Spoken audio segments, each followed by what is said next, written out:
Było sobie kiedyś takie fajne sportowe auto, które nazywało się Seat Leon Cupra, po czym pewnego dnia Hiszpanie się upili i stwierdzili, że teraz to będzie Cupra Leon. To trochę tak, jakby prezes Huty Sędzimira wrócił z imprezy do domu i stwierdził, że teraz to się będzie nazywała Sędzimira Stali. No, więc poznajcie Seata, nie Seata, Cuprę Leona Sports Tourer.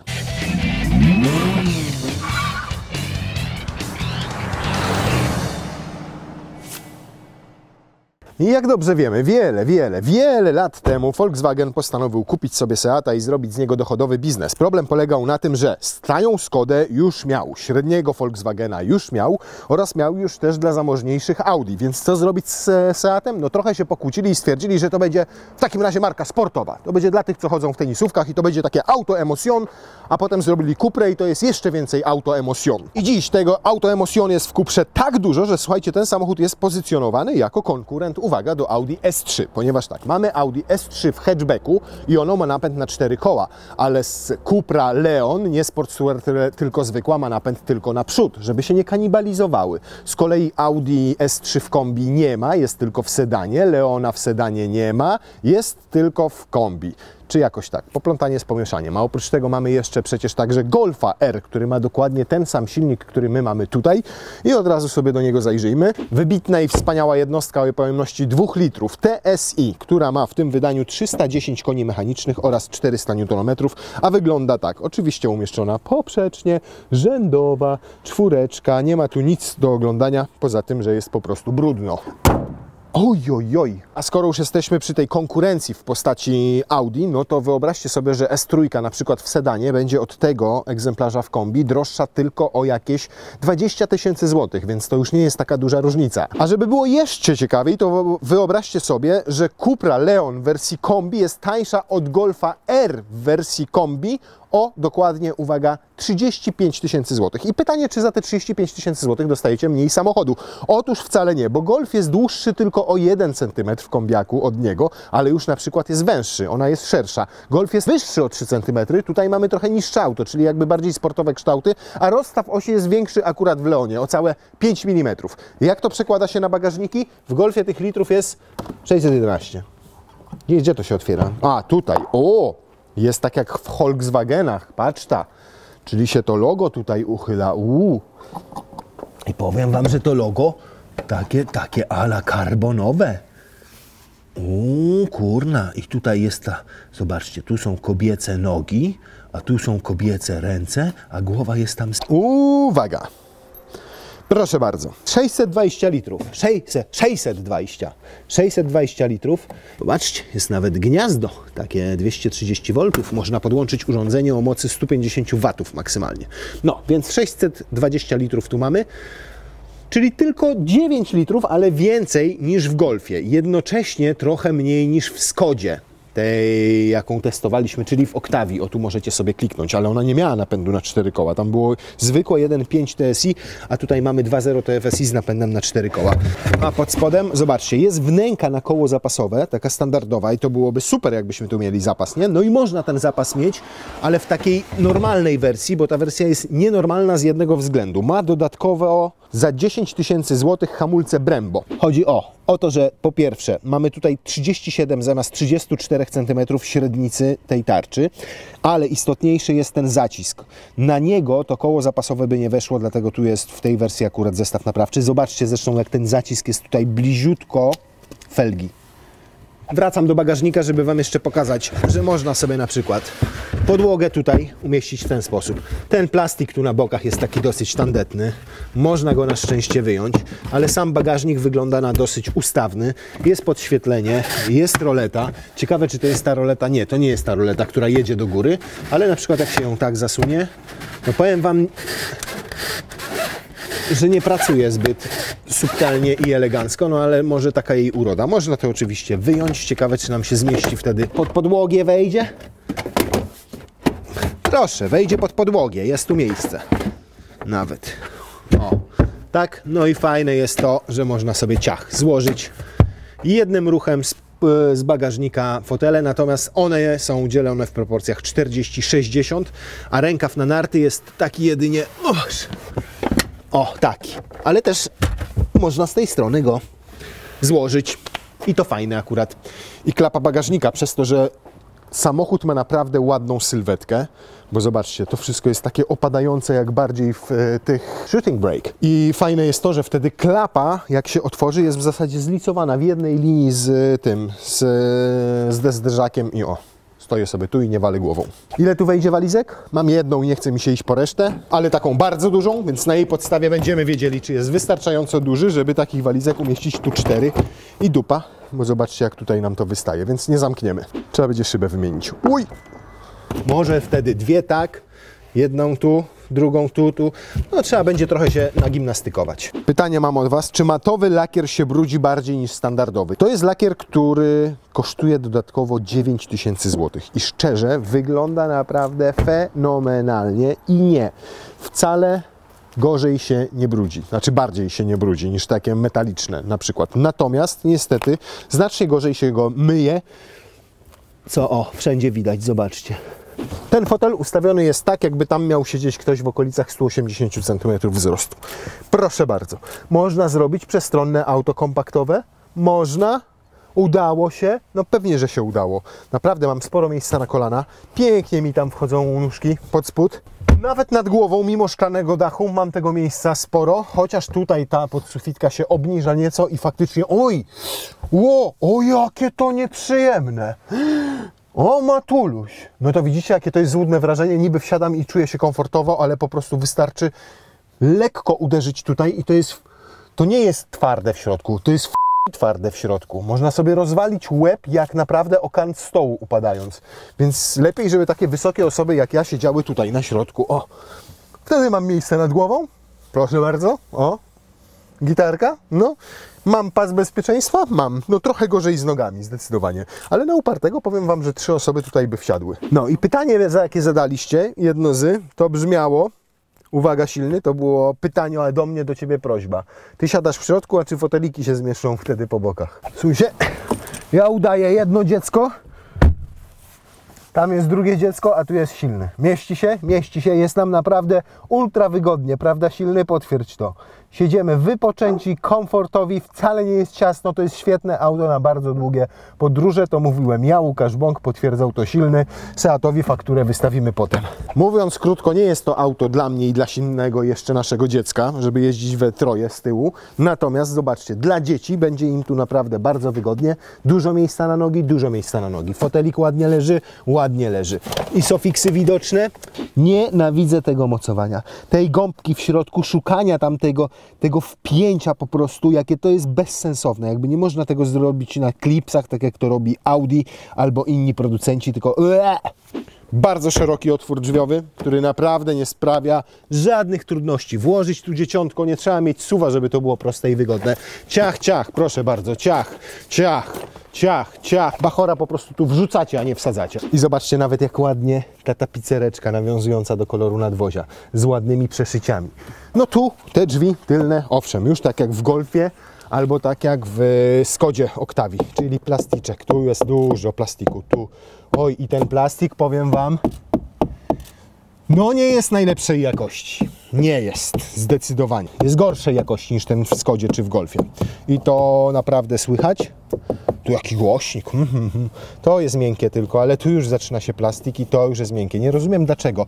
Skoro naprawdę tak ładnie to wszystko wygląda, taka ładna jest ta skórka, takie fajne jest to auto generalnie. No kuźwa, poważnie.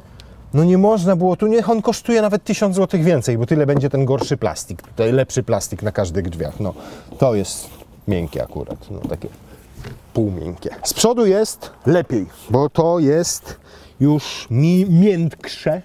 Tu jest jakaś wstawka, taka też plastikowa, ale przynajmniej nie z takiego ordynarnego chamskiego. No i od tej części, no to już tutaj wszystko plastik. To wygląda tak, jakby zaraz miało się rysować, jakby zaraz miało odpaść. No nie, no. To na pocieszenie. Ale znowu powiem Wam, że ten materiał w dotyku to taka tania cerata, no. To wiecie, to byłoby fajne, jakby to była Ibiza za 60-70 tysięcy złotych. To w ogóle bym się nie czepiał, tego nie dotykał i nie macał, nie? Tu się silnemu troszkę kokainy porannej rozsypał. To jest ładne, o, kurde, no, to jest niesamowite. Słuchajcie, wygląda to bardzo ładnie. Myślicie, wow, jakie piękne, szczotkowana stal taka ciemna. A to jest, kurna, No nie jest dobrze, zdecydowanie. Kierownica na pociechę, piękna, bardzo ładna i zobaczcie, jak ładnie niteczka nawiązująca kolorem do logo Cupry. Ładnie wygląda i to, no nawet to jest estetyczne, muszę powiedzieć. Jak ja nie lubię takich wstawek i takiego złota, to tu wygląda to ładnie. Co ciekawe, słuchajcie, akurat te wszystkie przyciski i ta kierownica, która widać, że akurat została żywcem z jakiegoś Volkswagena wyjęta i tutaj przeszczepiona, jest zrobiona świetnie, bo owszem, no to jest plastikowe, nie jest stalowe, ale nie jest to na patyku, nie lata tak jak choćby, uwaga, w Porsche. Pamiętacie? Zawsze tam się czepiam tego pizdrzyka. To jest naprawdę fajnie zrobione. Bardzo ładne jest to centrum tutaj, gdzie jest poduszka powietrzna, bo takie ala karbonowe. I super leży w dłoniach, tu jest lekko perforowana, więc też nie będzie tak bardzo widać na niej zużycia, jak na takiej gładkiej skórze. To jeszcze dźwięk, bo chcieliście. Śliczny, jak na sportowe auto, piękny, naprawdę. Taki basowy, głęboki pomruk i pięknie jednak te 8 cylindrów tutaj chodzi. No.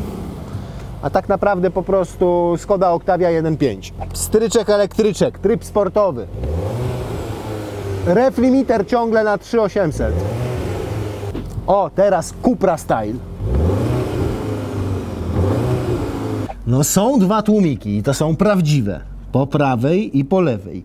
Każdy ma dwie rury, czyli razem tych rur jest... A co tu taka dziura jest? Co to? Co pierwszy raz coś takiego widzę? Coś tu odpadło temu autu? Zobaczcie. To teraz ja mam do Was pytanie. Kto wie, co to jest? Proszę pisać w komentarzach. Natomiast jeszcze tak wysiadłem i na nią patrzę, jest o niebo ładniejsza niż na przykład Golf czy Octavia. Tamte są zachowawcze. Tutaj zobaczcie, to światełko ślicznie wyprofilowane. Ta wklęśnięta klapa tutaj, ten napis Cupra, ta listwa podciągnięta, ten opadający tyłeczek tutaj, te złote felgi, które są akurat w standardzie w tej wersji. Czarne relingi, czarne obramowania szyb, ten przód, ten grill tutaj taki skromny, te światła narysowane tak agresywnie. Bardzo ładny samochód, jak na kompaktowe kombi, śliczny. Patrzę, czy gdzieś tutaj są wloty, wyloty, ale nie ma nic takiego, nie ma deflektorów. Więc tutaj po prostu trafia powietrze, idzie sobie na boki, w górę, w dół i tyle. Matko, ileż tu jest tych przycisków wszystkich, poczekaj, view.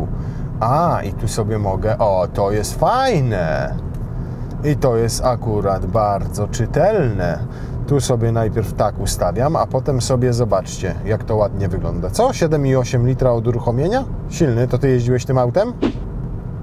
Słuchajcie, silny jeździ tym samochodem od poniedziałku. Zobaczcie zużycie paliwa średnie. To ja już Wam nie będę mówił, ile pali Cupra 310-konna, jak się nią jeździ normalnie. Stoimy akurat przed zwężeniem, to pokażę Wam, jak działa tutaj ten system multimedialny, bo o to pytaliście. Czy się wiesza, czy za wolno działa, czy przymula.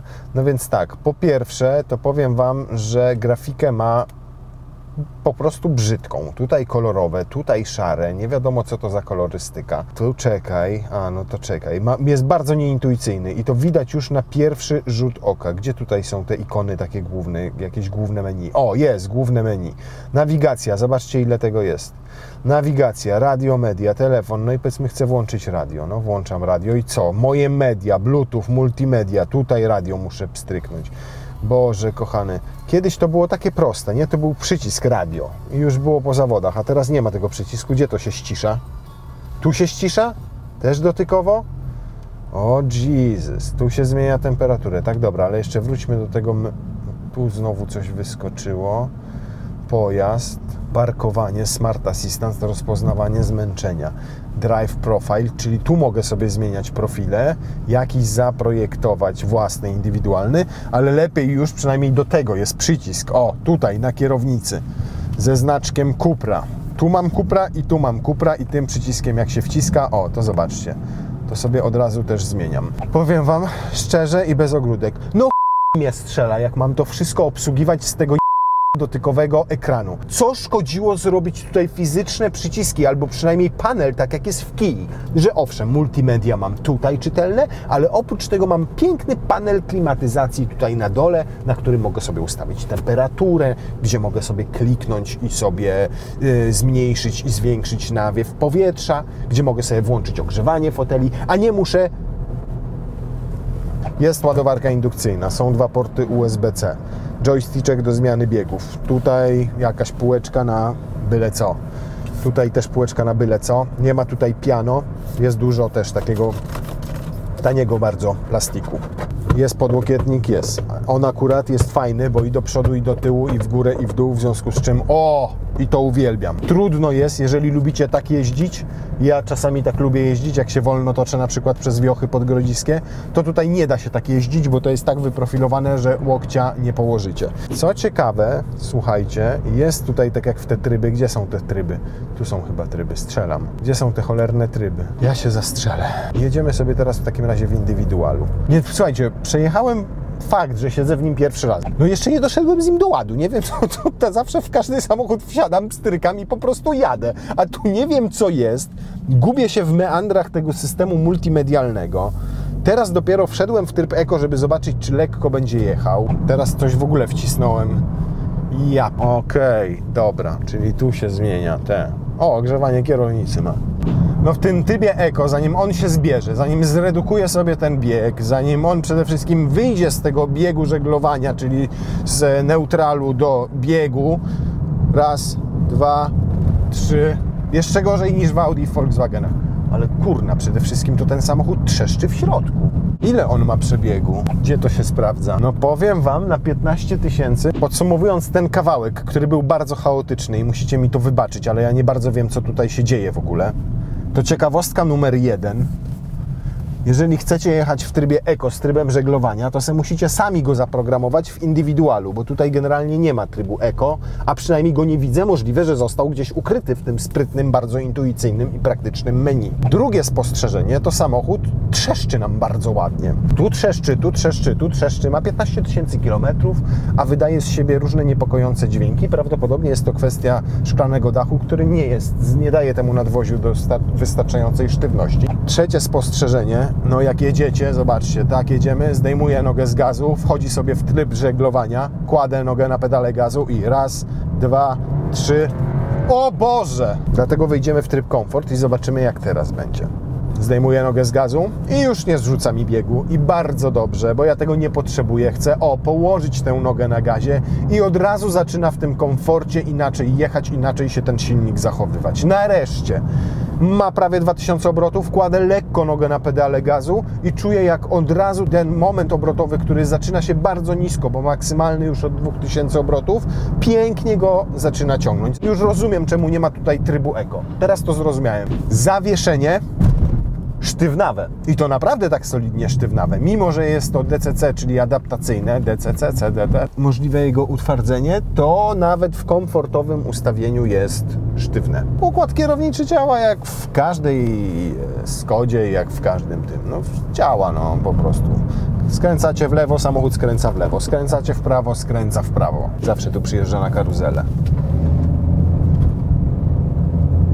Mimo napędu na 4 koła, to w takich warunkach czuć, jak walczy tutaj z podsterownością na przodzie, zdecydowanie. Natomiast ładnie, zmienia kieruneczek jazdy, szybciutko, więc pozostaje stabilny. Do wysokiej prędkości można dojść na suchej nawierzchni dzięki temu napędowi na 4 koła, natomiast później ewidentnie pojawia się podsterowność i nie ma co się temu dziwić, ponieważ tam mamy silnik, który jest ułożony poprzecznie, więc większa część masy jest zdecydowanie z przodu.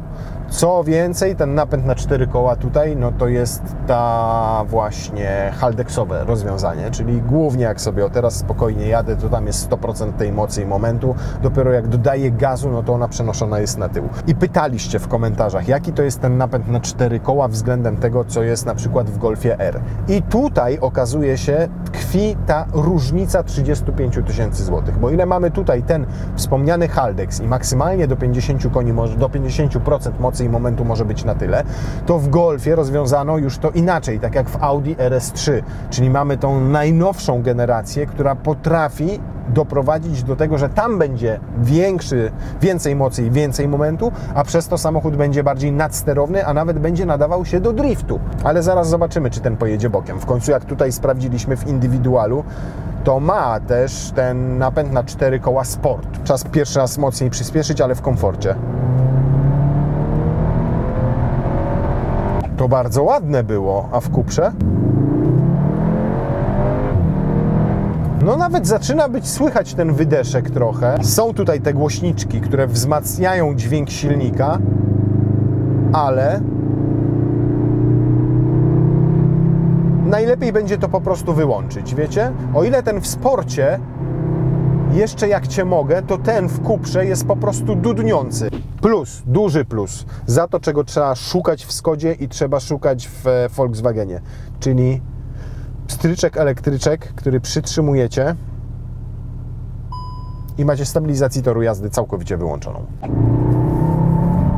Nie macie co liczyć na to, że zapniecie tym samochodem jakikolwiek bok, no chyba że będzie dużo śniegu, ale znowu z drugiej strony przyczepność jest naprawdę świetna. Teraz zobaczcie, wjadę tutaj, mamy taki bezpieczny parking, zobaczcie, wjadę z taką prędkością, dodam mu gazu i zobaczcie, on naprawdę, kurna, tutaj od razu robi jakieś 60-70 na godzinę, pięknie wyjeżdża do przodu. Podsterowności wtedy nie jest czuć, co jest ciekawe. Naprawdę, nie czuć jest tej podsterowności, ładnie go ten tył dopycha, ładnie go przód wyciąga, więc nie płuży jakoś specjalnie, natomiast możecie zapomnieć o jakichś driftach. Ale i tak jestem w szoku. 120 na godzinę, proszę bardzo. Tak jedziemy sobie. Włączmy jeszcze te wszystkie kontrole trakcji. Jesteśmy w trybie Comfort, ale nie wiem za bardzo dokładnie ile jadę. 120, tu jest dobrze. Poczekajcie, teraz jeszcze kurźwa mać zejdzie mi z resetowaniem tego krzedurze. O, jest tu, dane podróży od uruchomienia. Dobra, zresetowane, yeah! Zobaczymy jednak, silny, czy ty nie kłamałeś, czy nie jechałeś 60 na godzinę do nas. A tutaj mamy, set. A jak to się włącza? Tutaj tak i tak. Jedziemy, 120. Jeżeli chodzi o hałas, to ja cały czas jakiś dziwny dźwięk męczy moje uszy w tym samochodzie. Nie jest tutaj jakoś specjalnie głośno, ale specjalnie cicho też nie. Słyszę szumy powietrza i tu przy lusterkach, i tutaj od dachu. Nie wiem, czy to jest opona, czy to jest ten wydech. I to już przy 120. Może jak przyspieszę, to będzie lepiej. 8,3 i spada. Ale tam przyspieszaliśmy, tu coś. No tak trzeba powiedzieć, że przy 120 będzie 8 palił, czy mniej. Na takich gładkich drogach ma bardzo przyjemne zawieszenie. W momencie, kiedy wjeżdżam na jakieś łączenia wiaduktów, na jakiś dołeczek, gdzie nie ma dziur, takich typowych dziur, to ślicznie to wszystko wybiera. Jest takie jędrne, ładnie się ugina, bardzo szybciutko wstaje. No i powiem Wam, że ma też dosyć wysokie obroty, bo 2100 obrotów przy 120 na godzinę to nie jest jakiś specjalnie niski wynik. Ależ się trzyma ładnie. I przy takiej jeździe, powiem Wam, to jest dosyć przyjemnie. No dobrze, to czas na 0-100 teraz. Hiszpanie twierdzą, że zajmuje to raptem 4,9 sekundy. Poniżej 5 sekund. No to są rzeczy, które nie miały miejsca nigdy wcześniej w historii w tym segmencie, a przynajmniej w tym segmencie samochodów popularnych, a nie premium. Poniżej 5 sekund. Pytanie, czy rzeczywisty, czy oszukany? Ja obstawiam, że rzeczywisty z prostego względu. Mamy tutaj napęd na 4 koła, a to hot hatcha może uratować. Pytacie, kilkoro z Was pytało, dlaczego robi się procedurę startu z wyłączoną kontrolą trakcji? Ponieważ kontrola trakcji zawsze przy przyspieszaniu trochę obcina moc albo moment obrotowy, jak koła zamielą. To od razu wkracza do akcji. A tutaj jest tak, że wtedy on się odpycha z 4 kółek, ma procedurę startu, wchodzi na 3000 obrotów, mam taką nadzieję przynajmniej, i bum, jak z procy. Program Launch Control aktywny. O!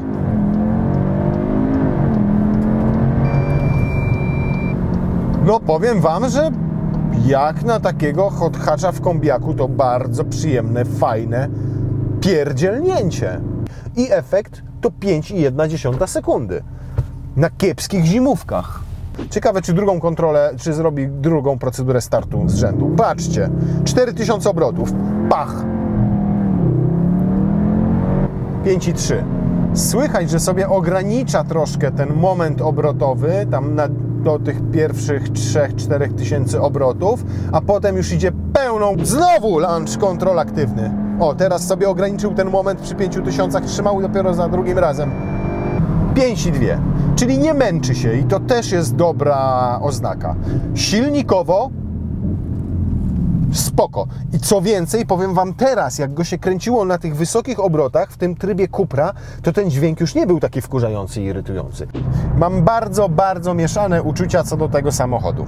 Z jednej strony Ślicznie wygląda. Na tle Golfa i Octavii naprawdę jest urodziwy, ładny i moim zdaniem wcale nie zestarzeje się tak szybko. Będzie za kilka lat też fajnie wyglądał. Jest bardzo praktyczny, ma dużo miejsca. Ta tylna kanapa, te szeroko otwierane drzwi, ten bagażnik, który mieści ponad 600 litrów i naprawdę jest ustawny. No wszystko mi się pod tym względem tutaj zgadza. Bardzo sprawny napęd na 4 koła. Jak nie chcę, nie zależy Wam na tym, że nie wiem, żeby driftować samochodem, ale żeby sprawnie jeździć także po śliskiej nawierzchni, czy zrobić w 5 sekund setkę, fajnie. I czuć te 310 koni wtedy, i czuć tutaj te 400 Nm i to wszystko się zbiera, jedzie tak jak trzeba. Jest tak. Ale z drugiej strony jakość wykonania w środku no jest mega zaskoczeniem, ale in minus. Szczególnie, że to wszystko autentycznie na gorszej jakości drogach zaczyna trzeszczeć. Po drugie, dźwięki tego silnika, jakie on wydaje w tych Cuprach, Sportach i tak dalej, nie do końca mi odpowiadają, ale to, mówię otwarcie, jest to kwestia indywidualna. To, co mnie najbardziej irytuje, to jest to wszystko, co irytowało mnie też w Golfie i w Octavii. Uważam, że pod tym względem grupa Volkswagena po prostu poszła w złym kierunku. I jakbym miał powiedzieć, czy bym go sobie kupił? No nie. Bo tak, brakuje mi tutaj charakteru takiego hot hatcha w tym samochodzie. Takiego naprawdę hot hatcha, że kurna, wiem, że jadę hot hatchem. Teraz wiem, że jadę Seatem Leonem, a nie hot hatchem. No ja bym ten samochód rozpatrywał jako fajne kombi z normalnym silnikiem, który będzie miał 180-200 koni albo nawet będzie dieslem. I będzie kosztował 120 000, a nie za porządnie wyposażoną wersję, tak jak ta jakieś 210-220. A uważam, że za te pieniądze można już kupić coś, co będzie bardziej autoemocją po prostu.